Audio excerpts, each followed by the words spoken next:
There is some truly incredible deals on electric cars right now in the United States. I mean, one of them is obviously the new Model Y Juniper, the base version for 45,000 US dollars, 360 miles of range for an electric SUV. You know, the tax incentive applies, 7,500, 37,500. What a great deal. But then the question is, do you ask yourself, well, you could get a much bigger car, a more luxurious car for basically the same price. The Jeep Wagoneer S. Many dealers have listed them $25,000 below MSRP. We're talking about a car, right, that has 500 horsepower, plenty of range, and it's legitimately a proper big SUV. Guys, this is actually a really good deal. Hello, my friends. Welcome to the channel. I'm Sam Evans. You're watching the Electric Viking. The Jeep Wagoneer S fire sale has begun. Prices for 2025 models have been discounted at many dealers across the United States by up to 25,000 US dollars in order to boost sales. I think this is a really good looking car. I quite like it. I think it's not bad. Anyway, MSRP, right? MSRP starts at $67,000 before a $1,800 destination fee. So you're looking at nearly $70,000, right? But Jimmy Britt Chrysler Dodge Jeep Ram, which is one of their EVs, listed for $43,000, despite having an MSRP of $67,800. I mean, that's a $25,000 discount, but they're not the only ones. There's others doing it. There is, quite a few other models. Now, I've got to point out, guys, that they have included the incentive, the $7,500 incentive from the government as part of that. So I guess you could technically say it's closer to a $17,500 discount plus the tax credit. But yeah, I mean, it's still an amazing deal. In Florida, there's a similar deal, 43,000 US dollars as well. It seems to me that in Oklahoma, they've got the same deal. Yeah, 43,000 US dollars is basically the price at many locations around the US for the Wagoneer S. That's the base model, but as you can see, it's still pretty highly spec'd. So why are they so cheap? I mean, this is a really good car for that price. It has a decent amount of range. I mean, you're talking about a vehicle that has nearly 294 miles of range, 500 horsepower. It's certainly well specified. Well, one of the reasons why is because Jeep Wagoneer S sales weren't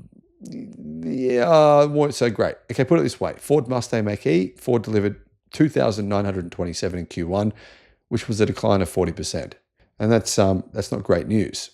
But Jeep sold even less than that, 2,595. And that means that Jeep is on track to sell, what do you think, maybe 10, 11,000 for the year? That's not enough. It's nowhere near enough to justify having this car on sale. Now, I should mention this actually does have 600 horsepower, but technically, because it's a base model, they restrict it, and so it has 500 horsepower. But you can pay a bit more money if you want to and get that extra 100 horsepower unlocked. If you do that, this is a really properly fast car. 0 to 100 in 3.4 seconds. That's 0 to 60 miles an hour in 3.4 seconds. I mean, guys, that's seriously fast for a car this size. It's kind of more scary fast. So what do you actually get with this vehicle? Well, you get a dual pane sunroof, 20-inch alloy wheels, 10-way heated seats, over 170 safety features. That seems like maybe a bit of overkill. And you get Jeep's Select Terrain 4xe traction management system with different programs for different conditions.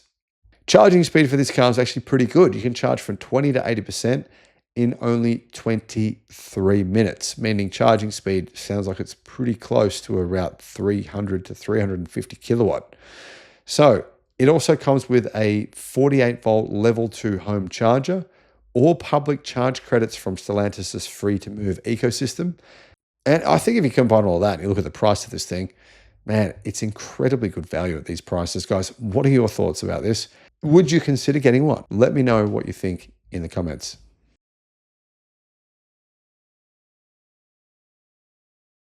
The UAW is orchestrating the removal of the CEO of Stellantis. Now, I think he should have been removed a long time ago. So on that front, I agree with UAW, but it is a little bit concerning that UAW can essentially remove a CEO. Hello, my friends. Welcome to the channel. I'm Sam Evans. You're watching the Electric Viking. Great to have you with us. If you're wondering what's going on in the background here and why the sound is so crap, my apologies. I've forgotten my microphone and I'm here in California with the family, with Jack, Cal, and Shanny. And well, she wanted to be here to see Disney, of course, because it's her thing. She loves Disney, and she's actually never been to the new Disneyland here. There's a specific one she wants to go to, and also, anyway, to have a bit of fun and a bit of enjoyment, even though she is unfortunately in a fair bit of pain as well. So, guys, what am I talking about here? What is going on here? Well, the UAW are voting for Stellantis in the United States to strike. Their sales have fallen by about 50% this year. They say the wording here is pretty unprofessional, but I'm going to have to tell you what they've said. They said they want to shit can Carlos. So Stellantis is suing the UAW, aiming to hold them financially responsible if there is a strike. Basically, Stellantis are saying, we have given in to all your demands, your crazy demands, right? And this is what's happened. I mean, guys, I'm sorry, I hate to say I told you so, but the UAW, it's not really helping Stellantis. If you work at Stellantis, you're going to lose your job. This company is going to go out of business. Just look at what's happening. It's very clear. This is not hyperbole in any sense of the imagination. I think most commenters would now agree with me that the UAW is not helping Stellantis, never has, and never will. Getting rid of the CEO, it's good, but they should have done that years ago. It's too late now. Anyhow, there is a war of words going on here between the CEO of Stellantis, between the dealerships and the UAW. It's like this kind of triumvirate of bad, just bad, bad, bad. The crazy thing is that, Tesla is basically outselling, they are outselling now the Stellantis entire group. You're looking at Alfa Romeo, Ram, Dodge, all these car companies, Jeep, Chrysler, they're all dying. And it is sad.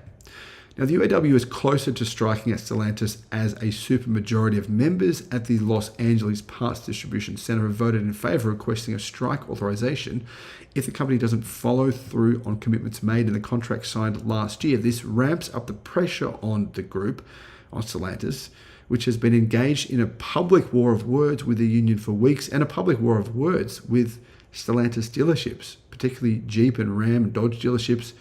Their sales have been, like I said, down 50%. They're not profiting on a lot of the cars that they're selling. They're having to sell them at big discounts. They've got huge amounts of inventory, which costs them money to have these cars sitting on their lots. They've got to clean them. They've got to mow the grass around them. Now, in all seriousness, it does cost them a lot of money to have these vehicles sitting there. It's a disaster. A lot of dealerships are losing money. It's not just China. I mean, we know in China, what are they saying now? 50%. More than 50% of dealerships are losing enormous amounts of money.